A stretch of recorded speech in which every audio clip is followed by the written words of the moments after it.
तपाई wide पोखराको YouTube channel subscribe गर्न नबिर्सनुहोला। नमस्कार, वाइड पोखरा अनलाइन टेलिभिजन हेरेर बस्नुहुने सम्पूर्णमा म दिनेशको तर्फबाट नमस्कार भन्न चाहन्छु। हिजोअस्तिका चाहिँ आज पनि म रमाइलो कार्यक्रम लिएर आएको छु। हामीसँग हुनुहुन्छ आज लोककथा दोहोरी गायक राज विश्वकर्मा हुनुहुन्छ। राजजी, कार्यक्रममा स्वागत छ। नमस्कार दिनेशजी। केमा व्यस्त हुनुहुन्छ? आराम हुनुहुन्छ? ठिकै छ भनौँ, आरामै छु। अनि तपाईँले भन्नु? मेरो पनि एकदम ठिक छ। केमा व्यस्त हुनुहुन्छ आजले? म यति बेला खास त्यस्तो केही पनि छैन, तीज विशेष लागिरहेको छ, तीज लागिरहेको छ, महिलाहरूको विशेष पर्व अहिले त्यो हुनाले पनि यति बेला तीजकै गीत सङ्गीततिर अलिकति बिजी छु। अब दोहोरी गायक भइसकेको छ, कहिले गीत बनाउन आउँछ त कहिले गाउन आउँछ त एकदमै। आज तपाईँको गीतको सुटिङ पनि छ होइन? अहिले सुटिङ हुँदैछ, हुने क्रममा छ। यो गीत कस्तो तरिकाको छ भन्नाले यो गीतले कस्तो सन्देश दिन खोजेको छ? अलिकति त्यस्तो खासै यति नै सन्देश बोकेको यस्तो नै भन्ने त छैन। गीत चाहिँ मेरो आफ्नै लाइफमा बन्नुपर्नेको गीत छ। सकेसम्म कोसिस चाहिँ गरिरहेको छु, शब्द पनि मैले लेखाएको छु, भए पनि अलिकति टिपिकल खालको छ। मलाई अब कस्तो लाग्छ अरूले हेर्ने दृष्टिकोण अरूको दृष्टिकोणमा फरक पर्छ। लेख्ने कोसिस चाहिँ गरिरहेको छु।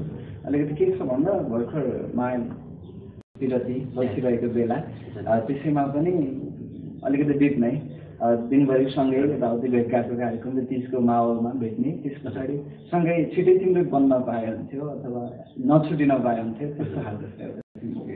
तपाईँले माया प्रेमको भन्नुभयो होइन? अहिले यो तीजको बेलामा यो माया तीजको यो जुन चाडपर्वमा माया प्रेमका गीतहरू निकाल्दाखेरि अलिकति यो चाडपर्वलाई यसो होच्याएको हो कि जस्तो लाग्दैन तपाईँलाई?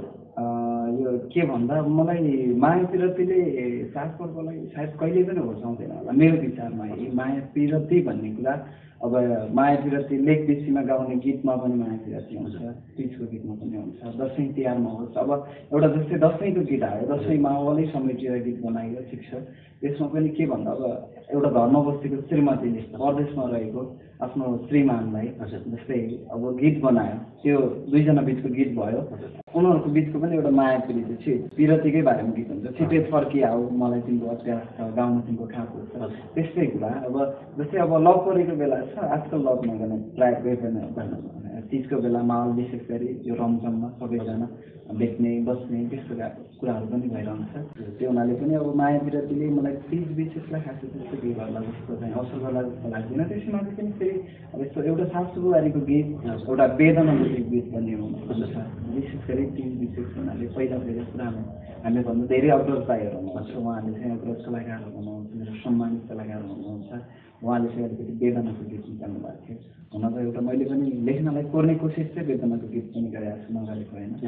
त्यो सम्भव भएन अहिलेको तीजमा निकाल्नलाई। अर्को आउने तीजहरूमा त्यो पनि निकाल्ने कोसिस गर्नेछु। तर अहिले चाहिँ त्यो माया पिरती एउटा सासु बुहारी बिचको पनि माया नै हो, आफ्नो बाबाको बिचको पनि माया नै, आफ्नो श्रीमान सँगै साथीभाइहरू बिचको पनि माया नै हो। यो चाहिँ खास त्यस्तो साथीभाइहरू भन्दा अलिकति डिफ्रेन्ट, थोरै एउटा आफ्नो प्रेमिका भएर सानो माया प्रीति जस्तै नै छ।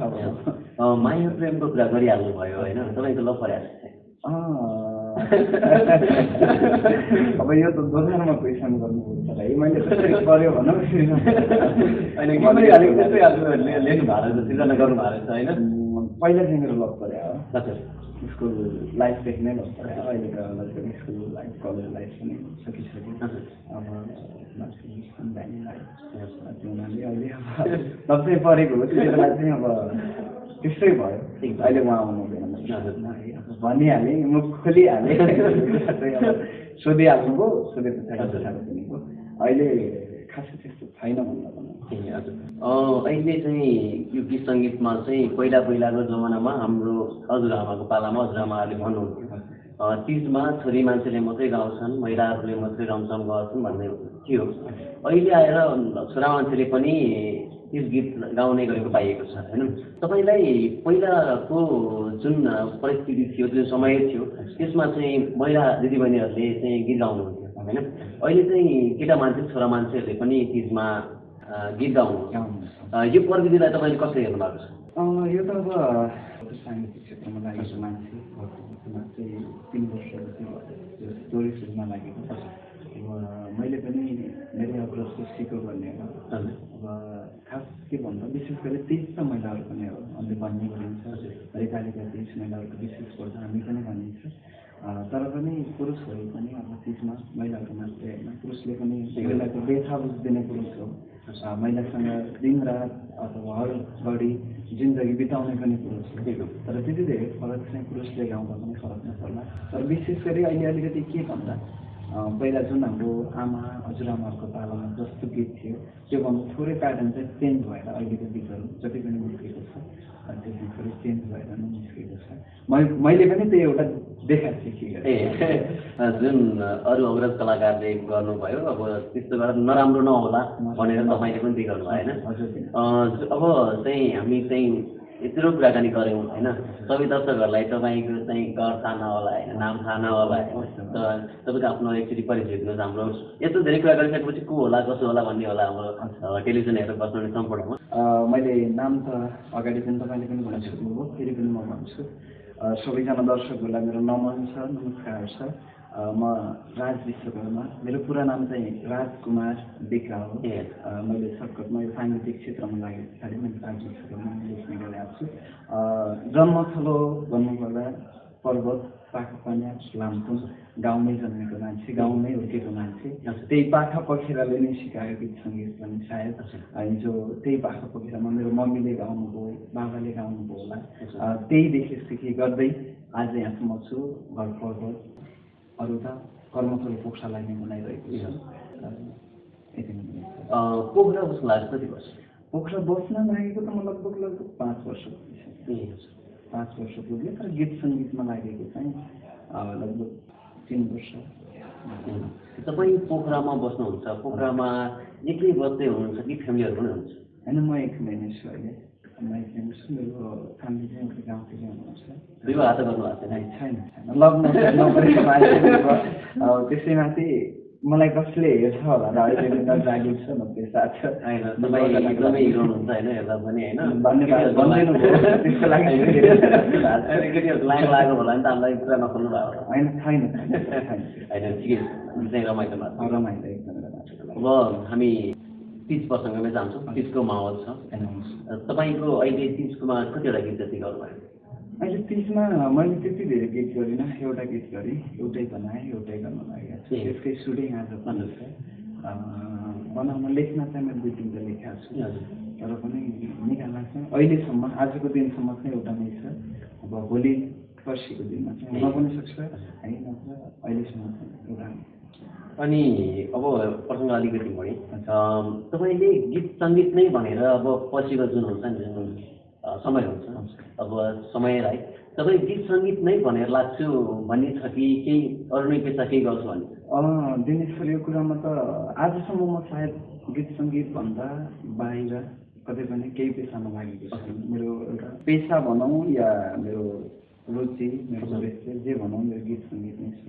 भोलिको दिनमा के हुन्छ कसो हुन्छ त्यो थाहा छैन, भोलिको समयले बताउला, परिस्थिति हो। भोलि हिँड्दै गर्दा बाटोमा चेत लाग्न सक्छ, लडिन सक्छ, अथवा बाटो चेन्ज गर्नुपर्ने हुनसक्छ, त्यो आफ्नो ठाउँमा छ। तर आजसम्म चाहिँ म गीत सङ्गीतमा मात्रै छु, गीत सङ्गीतको अलग। अरू कलाकारले भन्नुहुन्छ गीत सङ्गीतको क्षेत्रमा लागेर खाना पुग्दैन होइन, अरू केही गर्नुपर्छ भन्नुहुन्छ। गीत सङ्गीतमा लागेर मात्रै आफ्नो जीविका बाँच्नुहुन्छ? यो कुरामा अलिकति आफू मेहनत गर्नुपर्छ। के भन्दा आजसम्म सायद म त्यति धेरै गीत पनि निकालेको छैन, तर पनि म एक गीत सङ्गीतबाटै म त मैले मेरो सोचे जस्तो लाइफ बनाउन सकेको छैन। भर्खरै स्टार्टिङ गर्ने हो, त्यो मलाई बनाउन सक्छ। आजसम्मलाई चाहिँ जस्ट 2 हात जोड्नको लागि चाहिँ पुगिरहेको छ। भोलिको दिनमा अब अलिकति अगाडि बढ्न, अलिकति अरूसँग बाँच्दिनको लागि केही सङ्घर्ष गर्नु पर्ला। सायद गीत सङ्गीतमा लागेर बाँच्ने कलाकारहरू मेरो अग्रजहरू पनि धेरै हुनुहुन्छ, यही क्षेत्रमा लागेर होला बाँच्न लाग्छ, बाँच्न सकिन्छ जस्तो लाग्छ। अर्थात् मेहनत गऱ्यो भने खानको लागि मरिँदैन होइन? तपाईँको एकदमै कि मलाई पनि त्यस्तो लाग्छ, मेहनत गऱ्यो भने कुनै पनि कुरामा पछि परिँदैन। एक यस्तो कुरा, अब एक तपाईँ पनि आफ्नैमा कलाकार हुनुहुन्छ, निकै मिठो गीत गाउनुहुन्छ, तपाईँको गीत पनि म हरेक टाइम सुन्ने गर्छु, तपाईँको इन्टरभ्यूहरू सुन्ने गर्छु। विशेष गरी त आज अहिले मैले भन्न छुटाएको कुरा हुन त लास्टमा पनि भनौँला, इन्डिङमा पनि भनौँला। यो अवसर दिनुभयो त्यसको लागि धन्यवाद। तपाईँ आफैमा कलाकार हुनुहुन्छ, तपाईँको गीत पनि आउँदैछ, मैले सुनिरहेको छु, त्यसको पनि शुभकामना छ तपाईँलाई पनि। तपाईँ आफैलाई थाहा छ, मलाई भन्दा बढी सायद तपाईँ पनि यही फिल्डको मान्छे, निकै मिठो गीत गाउनुहुन्छ। तपाईँ पनि आफैमा दोहोरी गायक हो, विशेष गरी दोहोरी गायक नै भन्नाले चाहिँ होइन, गाउन हरेक प्याटर्नको गीत गाउनुहुन्छ र पनि दोहोरी गायक तपाईँ आफैमा हुनुहुन्छ। तपाईँलाई नै थाहा छ यो कुरा त, म के भनौँ, बाँच्न कति सजिलो हुन्छ, कति गाह्रो हुन्छ भने। एकदमै मेहनत गरेन भने सबै कुरा गाह्रो हुन्छन्। अब आज हामी तपाईँको आवाजमा गीत सुन्छौँ। त्यति सकेको त स्थिति छैन, हुन त हरेक कलाकारको थेगो नै र पनि म लगभग यो गीतको लागि सुटिङको नआउनुको लागि लगभग अनि छु। यो हुनाले मेरै आफ्नै लय शब्दमा रहेको गीत हिजो सायमाले मेरो अनि सुषमा परियारको आवाजमा, सँगै सुषमा परियार र मेरो आफ्नो फेरि धेरै होइन 2 महिना 3 महिना अगाडि युट्युबमा आएको थियो। हिजो सायमाले आजहरू आएन तगि आँखाको आँसु, सायद यो गीत त्यस्तै भयो या कसरी भयो यो गीत आयो। यो गीतको घरमा चाहिँ म छुट रूपमा सुनाउँछु। पर्दा हँसाउने सानो भन्दा पनि नजानु गयो फर्किन आउँछु भनेर, हिजो हँसायो मायाले आज रुवायो मायाले, बग्यो आँखाको आँसु भनेर। यो गीत हो, एकदम गाउन पनि एकदम गाह्रो भयो। एकदम मिठो छ तपाईँको, मार्मिक गीत छ। मैले पनि सुनेको थिएँ केही समय अगाडि, एकदमै राम्रो छ। अब नयाँ गीतको केही प्लान छ?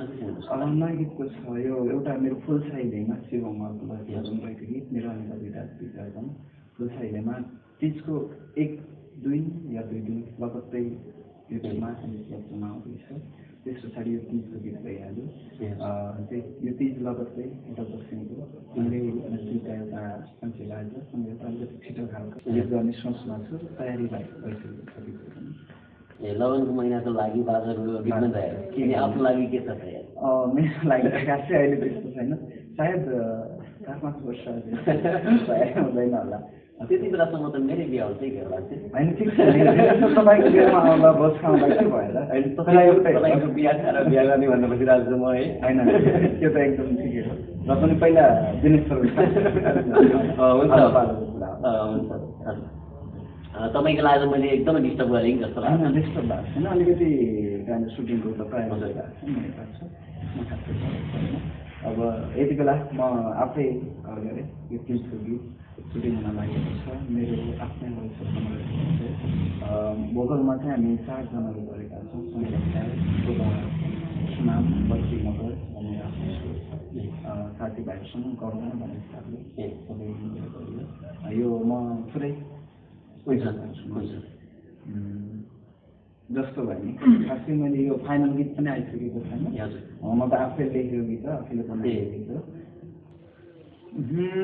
दिनभरि उतै नाचौँला गाउँला, दिनभरि उतै नाचौँला गाउँला, पिरतीका सौँला मायालु पिरतीका सौँला, ए पिरतीका सौँला मायालु पिरतीका सौँला, साँझमा यतै आऊ है त माया, साँझमा यतै आऊ है त माया, सँगसँगै बसौँला मायालु सँगसँगै बसौँला, ए सँगसँगै बसौँला मायालु सँगसँगै बसौँला।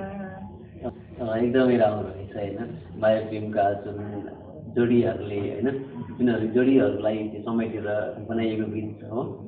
धन्यवाद सर, राम्रो भनिदिनुभयो। माया गर्नु मलाई तपाईँले, जस्तो मेरो प्रयास हो, यस्तै धेरै पनि भइसकेको छैन त्यो सङ्गीत क्षेत्रमा लागेको, एउटा प्रयास जारी छ। शब्द खोज्ने कोसिस गरेको छु, लय बनाउने कोसिस गरेको छु। कतिसम्म राम्रो बनाउँछ त्यो भोलि तपाईँहरूको प्रतिक्रियाले जनाउँला अनि त्यति बेला प्रेम थापा ब्रेकसम्म हामी गर्दैछौँ सुटिङ गर्छ एकैछिन सुटिङ रिपोर्ट भन्दा तपाईँलाई बुद्धिने सरले पक्कै पनि देखाउनु लाग्छ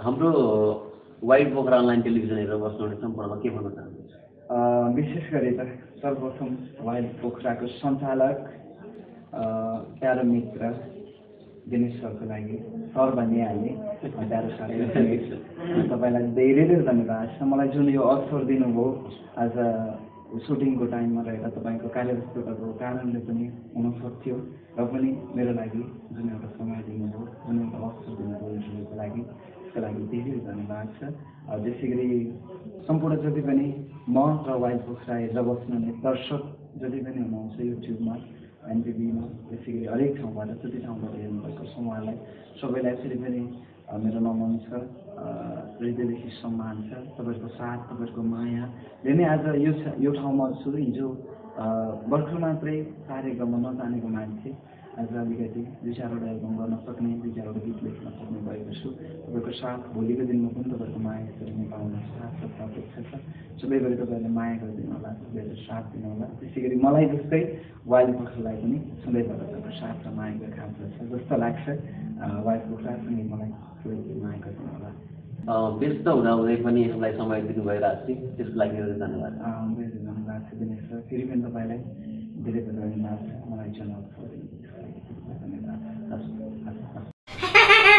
यो भिडियो हेरेर मात्रै मक्ख भएर नबसका वाइल्ड पोखरा सब्सक्राइब गर्नु पर्यो ल अहिले तुरुन्तै सब्सक्राइब गरिहाल अनि भिडियो आफै अगाडि आउँछ